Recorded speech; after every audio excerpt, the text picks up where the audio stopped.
안녕하세요. 오늘은 우리 지난주에 결격 사유를 다 끝내질 못해서요. 15페이지인데 앞으로 돌아와서 13페이지 맨 밑에 보시면 13페이지 맨 밑에 결격 사유 유형 돼 있는 거. 유형. 그래서 양가로 1번 다른 사람 재산을 관리할 능력이 없는 사람. 그래서 동그라미 1번에 미성년자 나왔었고, 틀리시면 안 되는 거. 미성년자는 예외가 없으니까 나이를 먹을 때까지 무조건 결격 사유다. 해서 만 19세 미만 미성년자. 그래서 만 19세 성년자가 돼야만 결격 사유 벗어나는 거. 지난주 했던 거예요. 그다음 14페이지에서 동그라미 2번 한정치산자 같은 말이 피한정후견인. 민법에서 피한정후견인 이렇게 용어가 바뀌었어요. 그런데 공인중개사법은 계속 그냥 한정치산자 이렇게 되어 있으니까 같은 말인 걸 알고 계셔야 되고, 금치산자 피성년후견인. 그리고 동그라미 3번에 이제 파산자죠. 파산 선고를 받고 복권되지 아니한 자, 가로하고 파산자는 법률상 개념이라고 그랬어요. 법률상 개념. 사실상 개념이 아니라 법원에서 선고, 심판을 해줘야만 결격 사유. 이렇게요. 한정치산 선고, 금치산 선고, 그리고 파산 선고, 이런 거 법원에서 해줘야만 결격 사유. 또 법원에서 선고, 결정을 해줘야만 결격 사유 벗어난다. 그렇게 했던 거죠. 한정치산자, 금치산자는 취소 선고, 종료 심판 받을 때까지. 파산자는 복권될 때까지. 그게 이제 두 가지죠. 당연 복권, 또 신청이한 복권. 해서 면책 결정, 이거는 당연 복권 되는 거고, 또 복권 결정 받으면 복권 되는 거고. 그렇게 두 가지. 어쨌거나 법원에서 결정을 해줘야 한다. 했던 거고. 양가로 2번에, 반가로 2번에 있는 전과자. 이게 좀 어려웠는데 가로 보시면 법원으로부터 벌금, 금고, 징역을 선고받은 자. 그래서 벌금은 감옥 안 가는 거. 돈만 내는 거죠. 14페이지 하고 있어요. 14페이지 반가로 2번 하고 있었어요. 찾고 있는 사이에. 그다음 금고, 징역은 감옥에 가는 거였죠. 금고는 감옥 가서 일은 안 하는 거. 징역은 감옥 가서 일까지 하는 거. 제일 빡센 거는 징역, 제일 약한 거는 벌금. 벌금은 감옥에 안 가니까, 돈만 내니까. 그래서 동그라미 1번 금고 이상 실형 선고받고 집행 종료, 집행 면제, 3년 미경 가자. 집행 종료, 집행 면제, 감옥에 가는 거죠. 감옥에 가서 살다가 나온 거예요. 살다가 나오는 방법이 집행 종료, 집행 면제, 이렇게 두 가지가 있다 그랬어요. 집행 종료에 다시 두 가지가 있는 거고, 만기석방, 가석방.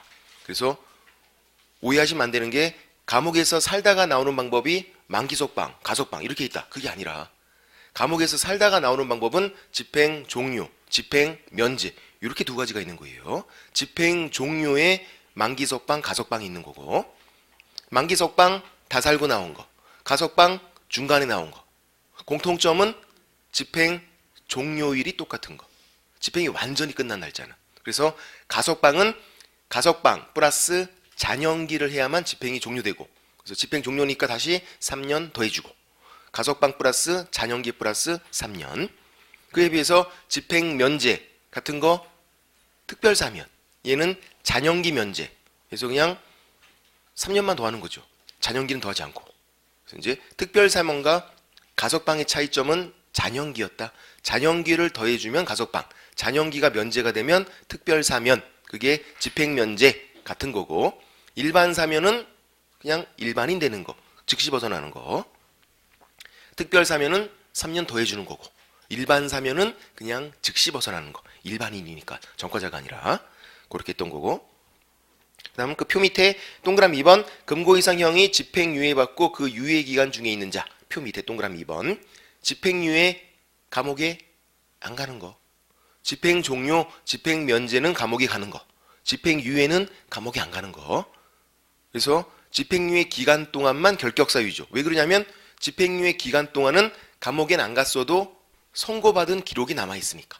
집행유예가 종료가 되면 기록들 싹 다 지워져서 일반인 되니까 즉시 벗어나고, 일반사면도 나오는 순간에 일반인, 집행유예도 종료가 되면 일반인. 그래서 즉시 벗어나는 거예요. 집행유예는 집행유예 기간 동안만 결격사유, 선고유예는 아무것도 아니었고, 선고유예는 집행유예인지 선고유예인지 잘 보셔야 되고, 또 주의사항은 금고, 징역, 집행유예 법이 중요했어요? 무슨 법인지 전혀 중요하지 않았어요. 그냥 선고받으면 무조건 결격 사유였어요. 이 법이건 다른 법이건 뭐건 상관이 없어요. 무조건 선고받으면 결격 사유. 그에 비해서 벌금은 법이 중요하잖아요. 반드시 이 법 위반 벌금 선고만 결격 사유. 다른 법 위반은 아니었어요. 공인중개사법 2법 위반 벌금 선고만. 그리고 300만 원 이상 벌금 선고죠. 액수도 중요해요. 벌금은 법도 중요하고 벌금 액수도 중요하고 반드시 300만 원 이상이 되니까. 됐고, 혹시 과태료 그런 거 아시나요? 과태료? 과태료 돈 내는 건데 주차 위반 과태료 벌금하고 다른 거예요. 벌금, 과태료는 다른 거다. 벌금은 법원에서 선고해요. 법원에서 판사가. 과태료는요? 관청에서 구청장이 부과하는 거예요. 이거는. 그래서 과태료는 결격 사유가 아니다 그거예요. 벌금만. 벌금, 과태료 다른 거니까 돈 내는 건 마찬가지지만 부과하는 사람이 달라요. 벌금은 판사가, 과태료는 관청에서. 그래서 과태료는 결격 사유가 아니에요. 헷갈리면 안 되고 벌금이 되고. 14페이지 맨 밑에 있는 디귿은 작년에 신설됐는데 올해 또 안 나와서 이게 또 내년엔 나오겠다 한 거죠. 디귿 공인중개사법과 다른 법이 경합범. 무슨 말이었죠? 경합범이? 두 가지 범죄를 동시에 저지른 사람이에요. 공인중개사법도 위반하고 다른 법도 위반하고 이런 사람. 이런 사람에 대해서 벌금 선고할 때는 분리 선고해라. 그래야 이 법 위반 300만 원 이상인지 판단할 수 있으니까. 보통 판사들이 법을 구분해서 벌금 선고하지 않는다고요. 뭉뚱그려서 그냥 500만 원 벌금 선고 이렇게 하는데 공인중개사법이 껴있으면 분리 선고하는 거. 이것도 내년에 나올 수 있으니까 주의하시고. 됐고. 그다음 15페이지에서 방가로 3번 등록 취소와 자격 취소죠. 등록 취소, 자격 취소. 취소는 빼앗아가는 거. 등록 취소는 등록증을 빼앗아가는 거. 자격 취소는 자격증 빼앗아가는 거. 취소. 뭔가 잘못을 했으니까 결격 사유잖아요. 그래서 이제 동그라미 1번에 등록 취소 플러스 3년간 결격 사유였어요. 등록 취소는 뭐가 중요하다 그랬죠? 지난주에? 이유. 엄한 사람 등록 취소하는 게 아니라 다 이유가 있다 그랬어요. 등록 취소하는 이유가. 그 이유가 결격 사유, 그리고 등록 기준 미달, 그리고 사망의 산. 그런 거라면 등록만 취소하래요. 등록만. 거기다가 3년 더하지는 말고. 다른 거는 등록도 취소하고 3년도 더해서 3년간 결격 사유가 되고. 등록 취소되는 이유가 굉장히 많은데 그중에서 3가지. 결격 사유, 등록 기준 미달, 사망의 산. 이 3가지를 이유로 등록을 취소하면 그냥 등록만 취소해라. 3년 더하지는 말고. 근데 자격 취소는요? 이유 불문. 자격 취소되면 무조건 3년간 응시 결격 사유, 등록 결격 사유. 이유 불문하고. 이유가 중요한 건 등록 취소만 그랬어요. 그리고 자격 취소만 응시 결격, 등록 결격이 중복돼 있잖아요. 따로따로인데. 응시 결격 사유는 시험 못 보는 거. 등록 결격 사유는 뭐였죠? 등록이 안 되는 거. 이렇게 이해하면 안 된다 그랬잖아요. 등록 결격 사유는 중개 보조원도 못하게 하는 거. 힘이 센 거. 중개업의 종사를 못하게 하는 거다. 등록 결격 사유는. 응시 결격 사유는 시험만 못 보는 거고. 그럼 자격 취소 플러스 3년은 중복이 돼 있대요. 중복이. 무슨 말이냐면 3년간 시험도 못 보고 3년간 중개 보조원으로 활동도 못하고 중개업의 종사도 못하고. 부정행위 플러스 5년은 5년간 시험만 못 보고 중개 보조원 하는 건 되고. 그 등록 결격 사유가 아니니까. 등록 결격 사유는 중개 보조원도 못하게 하는 거다. 힘이 굉장히 센 거란 말이에요. 또 기억이 안 나요? 안 나는 게 당연하죠. 일주일이나 지났는데. 그렇게 되고. 그래서 지난주에 거기까지 했었어요. 여기까지. 이제 방가로 4번에 업무 정지와 자격 정지죠. 정지, 일을 못하는 거예요. 등록증 그대로 있고 일 못하는 거 업무 정지예요. 등록 정지가 아니라 업무 정지. 자격증 그대로 있고 일 못하는 게 자격 정지예요. 정지 그러면 일 못하는 거, 취소 그러면 빼앗아가는 거. 역시 뭔가 잘못을 한 사람이죠. 이 사람들도. 자, 동그라미 1번. 업무 정지 처분받고 폐업 신고한 자로서 그 업무 정지 기간이 경과되지 아니한 자. 이렇게 되어 있어요. 뭐가 키워드냐면 폐업 신고한 자. 그게 동그라미 좀 칠해주시고, 정지가 두 가지가 있는데 이렇게 있죠. 이제 업무 정지, 등록은 그대로 두고 일을 못하는 거, 중간에 그만둬요. 폐업. 그러면 그 남은 기간이 있잖아요. 그 남은 기간 동안 결격 사유다 그런 말. 그에 비해서 자격 정지는 얘는 받으면 그냥 그 전체 기간 동안 다 그냥 결격 사유가 돼요. 그래서 둘이 큰 차이점은 뭐냐면 이거예요. 폐업. 먼저 업무 정지를 설명드려 볼게요. 업무 정지, 뭔가 잘못을 해서 업무 정지를 받은 거예요. 일을 못하게. 그러니까 이 사람이 그만둬요. 그냥 어차피 일 못할 거 그만둬버려요. 그게 폐업. 그리고 그만둔 다음에 다시 하려고 해요. 폐업하면은 싹 다 지워주는 거예요. 그냥 어차피 그만뒀으니까 싹 지워주니까 다시 하려고 해요. 그러면 업무 정지를 줄 이유가 없잖아요. 업무 정지 주면은 폐업하고 다시 하고, 이렇게 하니까 이렇게 만들어 놓은 거죠. 폐업하는 건 좋은데 남아있는 기간 동안은 너 결격 사유니까 다시 등록해서 중개업을 못하는 거야. 이렇게 하는 거예요. 폐업하고 다시 하려는 사람들 막기 위해서. 이거는 자, 이제 이렇게 되죠. 업무 정지 최장 길면 6개월이에요. 6월. 길면 중간에 그만둬요. 폐업. 그럼 남은 기간이 있네요. 어느 기간 남았냐면 요 기간 남았어요. 요 기간 동안 결격 사유다 그런 말이죠. 그래서 폐업하는 건 좋은데 남아있는 기간 동안은 결격 사유니까 다시 등록할 수도 없고, 재등록도 안 되는 거고, 딴 데 취업도 안 되는 거고, 응? 요 기간 지나면요, 그때는 등록할 수도 있는 거고, 딴 데 취업할 수 있는 거고, 결격 사유 벗어났으니까 남은 기간 동안만. 근데 문제가 되는 건 요 기간이에요. 업무 정지 받고 폐업을 하고 있지 않아요. 요 기간. 결격 사유일까요? 아닐까요? 이게 문제라고요. 위를 잘 보세요. 업무 정지 처분 받고 폐업, 그만두면 남은 기간 동안, 요 기간 동안만 결격 사유, 요 기간 동안만. 그러면 업무 정지 처분 받고 폐업하기 전, 요 기간은 결격 사유가 아니네요. 폐업하고 남은 기간, 요 기간만 결격 사유라니까, 법조문에. 폐업하기 전에는 결격 사유가 아니에요. 왜 아닌 거죠? 굳이 결격 사유로 묶을 이유가 없어요. 왜? 얘는 업무 정지여서 그냥 가만히 있는 사람이잖아요. 이 법조문은 왜 새긴 거라고요?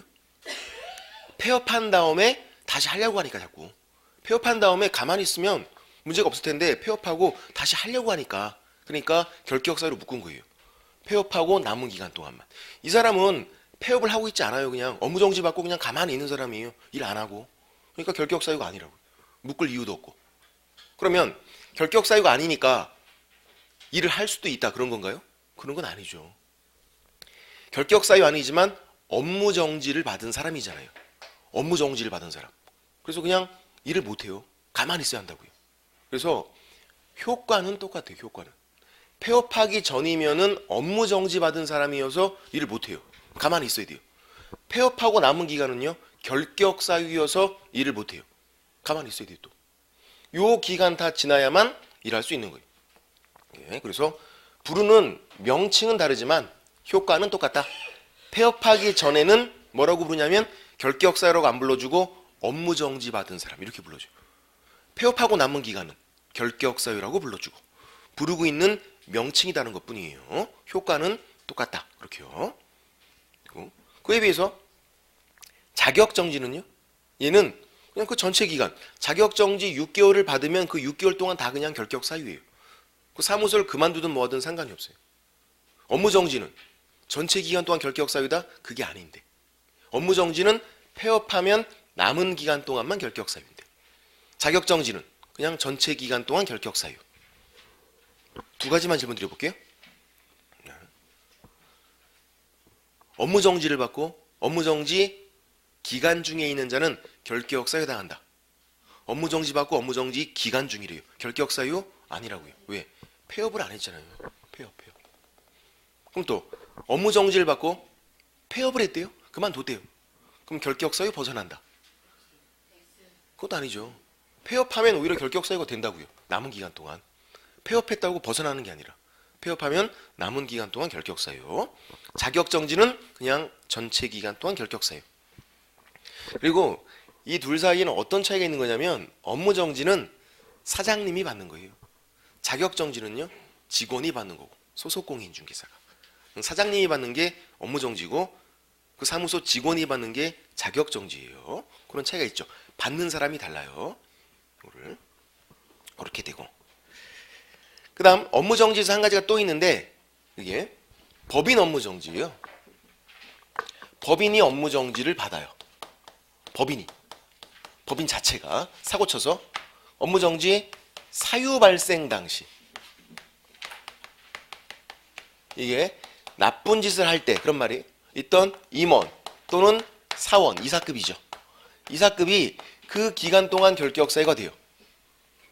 두 가지 키워드만 잘 보시면 돼요. 먼저 첫 번째 요거 사유 발생 당시라는 거. 나쁜 짓을 할 때 처분 당시가 아니에요. 정답으로 2번 나온 적이 있었죠. 그리고 이사급이 결격 사유예요. 이사급이 고용인이 아니라 직원들이 아니라. 고용인은 직원이잖아요. 사원 그럼 이사급이고. 먼저 처분 당시가 아닌 이유 이렇기 때문에 예를 들어서 시간적인 순서를 한번 생각해 보세요. 먼저 이때 이제 잘못을 해요. 사유 발생. 그리고 이게 적발이 돼요. 이 잘못이 적발돼서 업무 정지라는 처분을 줘요. 잘못을 먼저 했고 적발돼서 처분을 줬고 최대한 길면 업무 정지는 6월이니까 예를 들어서 6월에 업무 정지를 준 거예요. 이때 사유 발생 당시에 A, B 두 명이 이사급이 있었어요. 이때. 근데 이 사이에 CD가 입사를 했네요. 그러면 처분 당시에는 A, B, C, D 4명 다 있어요. 원래 A, B 있었고 중간에 CD가 입사했고 그러면 처분 당시에는 A, B, C, D 다 있고 만약에 처분 당시 있던 사람들이 결격 사유다 그러면 A, B, C, D 이 4명 모두 다 결격 사유. 그렇죠? 처분 당시 그러면 억울한 사람이 있는데 누구? CD. 얘네들은 무슨 잘못을 했는지도 모르고 나중에 입사했는데 처분 당시에 있다는 이유만으로 결격 사유를 묶으면 너무 억울하잖아요. 그래서 법조문에 어떻게 사유 발생 당시 요거 나쁜 짓을 할 때 있던 너희들만 결격 사유야. 그래서 사유 발생 당시 A, B 너희들만. 그런 이유. 이해가 돼요? 아, 사유 발생 당시가 나쁜 짓을 할 때 있던 그런 말이구나. 처분 당시가 아니라. 그다음 고용인은 직원이에요. 시키면 시킨 대로 해요. 이 사람들은 죄가 없어요. 높은 사람 이사급들이 결격 사유라고요. 고용인들은 그만두고 딴 데 가도 돼요. 그냥. 이사급들은요 그만두고 딴 데 갈 수 없다고요. 왜? 결격 사유니까. 좀 높은 사람 의사결정을 했으니까. 고용인은 그냥 단순 직원이고. 보세요. 이 이사급들이 이 법인에서 일할 수 있나요? 못해요. 왜? 법인 자체가 업무 정지잖아요. 법인 자체가 업무 정지니까 이사급들 이 법인에서는 일을 못해요. 그만두고 딴 데 가고 싶대요. 안 된다고요. 왜? 결격 사유. 사유 발생 당시에 있던 이사급들은 그만두더라도 딴 데 취업도 못한다. 그런 거예요. 고용인 이 법인에서 일할 수 있나요? 직원들? 못해요. 왜? 법인 자체가 업무 정지니까. 이 법인이 업무 정지여서 이 법인에서 일을 못한다고요. 그만두고 딴 데로 옮기고 싶대요. 그게 된다고요. 고용인들은. 결격 사유가 아니어서. 그런 차이가 있는 거예요. 이 법인을 그만두고 딴 데 취업할 수 있나 없나. 그런 차이가 있는 거라고요. 사유 발생 당시에 있던 이사급들은 그만두더라도 딴 데 취업이 안 되고 그 기간 동안은. 고용인들은 그만두면 딴 데 취업되는 거고. 또 그래서 두 가지 키워드만 잘 보시면 되겠다. 처분 당시가 아니고 고용인이 아니고 이렇게가 이제 결격 사유죠. 종류가 굉장히 많고 내용이 좀 어려워서 다 외우기는 쉽지가 않아요. 근데 제가 지난주에도 설명드렸지만 어떻게 문제는 쉽게 나온다고요. 내용이 어려우니까 문제가. 그래서 수업만 잘 들어도 문제 풀 수 있어요. 충분히. 올해 문제도 쉬웠었고 그렇게 보시면 되고 됐고. 다음 페이지에 16페이지 보시면 맨 위에 업무 정지와 자격 정지 결격 기간 비교가 되어 있네요. 비교가 되어 있는데 그 업무 정지에서 그림에서 2년이 좀 틀려 있어요. 그림에서 2년이 아니라 폐업이라고 좀 적어주세요. 지워버리고. 업무 정지와 자격 정지 결격 기간 비교해서 업무 정지 처분이 있고 쭉 있고 2년 되어 있잖아요. 왜 2년이 들어가 있을까요? 지워버리고 폐업. 폐업하면 그 기간 남은 기간 동안 결격 사유가 되는 거고 밑에 있는 자격정지는 그냥 전체 기간 동안 결격 사유가 되는 거고. 차이가 있죠. 폐업이란 차이가 있잖아요. 지금 2년을 지우고 폐업으로 바꿔주자. 밑에 있는 방가로 5번은 독자적인 사유가 아니라 법인 결격 사유예요. 법인은 결격 사유를 몇 가지로 검토한다? 2가지로. 법인 자체 결격 사유가 있어도 법인 결격 사유예요. 법인도 독립된 사람이니까. 또 법인의 이사급들 중에서 단 한 명이라도 결격 사유 있으면 그것도 법인 결격 사유라고요. 이사급들 중에서 한 명이 미성년자라요. 그럼 그 법인이 결격 사유라고요. 법인은 결격 사유를 2가지로 검토하니까 그런 말인 거예요. 됐고, 그다음에 이제 밑에 7번 등록 효력 상실과 무등록으로 중개업한 자, 무등록 기업공인중개사. 등록도 없는데 중개업하면 안 되는 거잖아요. 그럼 처벌받죠? 3년 이하의 징역 또는 2천만 원 이하의 벌금, 3학년 2반, 무거운 형벌을 받아요. 그래서 방가로 1번 등록이 효력상실 나오네요. 등록 효력상실. 등록이 언제 죽는가? 등록 효력상실. 그럼 처음에 등록은 언제 생겼죠? 서면 통지 받으면. 그럼 그게 등록이 된 거잖아요. 그때부터 개업공인중개사고. 지난주에 등록 신청하고 등록 기준 심사하고 갖추면 7일 이내에 서면 통지해 준다고요. 서면 통지. 우리에게 해줄 땐 빨리빨리 7일. 서면 통지 받으면 그때부터 등록이 된 거예요. 그래서 개업공인중개사고. 근데 그 등록이 효력이 상실된다고요. 이제 먼저 첫 번째, 개인 사망. 법인 해산 시에 효력 상실이에요. 개인이 사망, 법인은 해산해야 돼요. 또 뭐가 아니냐면 비교할 거. 법인에서 대표자, 사장님이 사망, 돌아가시는 건 아니라고요. 대표자 사망. 개인 사업자, 사장님 사망. 법인에서 사장님 사망은 아니에요. 대표자 사망은 그냥 슬픈 일이에요. 이거는 사장님 돌아가시면 슬프잖아요. 슬픈 일이지 이거는 등록 효력 상실이 아니라고요. 법인은 반드시 해산을 해야 돼요. 개인 사망이고. 그 다음 두 번째, 폐업 신고. 그만두겠다고 폐업 신고하면 효력 상실돼요. 신고까지 해야 돼요. 신고까지. 휴업 신고는 아니겠죠? 휴업은 그냥 쉬고 있는 거니까 폐업, 그만둬야 돼요. 또 비교할 게 뭐가 있냐면 좀 어려운 말인데 사실상 폐업 이런 말이 있어요. 이건 아니에요. 이 사실상 폐업은 뭘 말하고 있는 거냐면 상태는 폐업 상태예요. 근데 신고하지 않은 거예요. 일을 안 하고 있는데 근데 폐업 신고를 안 했대요. 이런 걸 사실상 폐업. 이때는 효력 상실이 아니라고요. 그냥 청소한 다음에 그냥 하면 돼요. 그냥 그는 효력 상실이 아니니까 청소 안 하고 있는 거고 이거. 되고. 근데 문제가 폐업 신고했다. 이렇게 안 나와요. 친절하게. 기출 문제도 그렇고. 어떻게 나오냐면 그냥 폐업했다 이렇게 나와요. 폐업한 경우. 그럼 폐업했다. 그럼 신고를 한 거예요, 만 거예요? 신고를 했다고 안 나와요. 그냥 폐업했다. 폐업한 경우 이렇게 나온다고요. 문제는 신고를 한 거예요. 신고를 안 했으면은 반드시 사실상 폐업이다 이렇게 불러줘요. 우리가 혼인, 그러면 혼인 신고한 거예요. 혼인 신고 안 했으면은 사실혼 이렇게 불러줘요.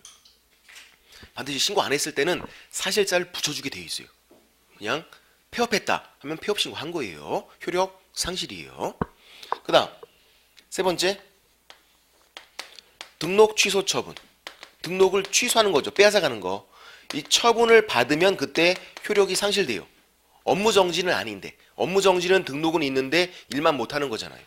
등록 취소 처분, 등록을 빼앗아가는 처분을 받으면 그때는 효력 상실이에요. 또 비교할 게 뭐가 있냐면 등록 취소 사유라는 게 있어요. 등록 취소 사유. 뭐냐면 잘못을 한 거죠. 이 등록 취소 사유 적발되면 등록 취소 처분을 주는 거예요. 근데 잘못을 했다고 바로 효력 상실은 아니라고요. 반드시 처분을 받아야 돼요. 적발돼서. 잘못하는 순간에 바로 효력 상실이다. 그런 게 아니라고요. 그 잘못이 적발돼서 관청으로부터 처분을 받아야 돼요. 그럼 효력 상실. 예를 들어서 등록증을 양도돼요. 팔아먹거나 빌려줬대요. 그러면 안 되잖아요. 등록증 양도돼요 하면.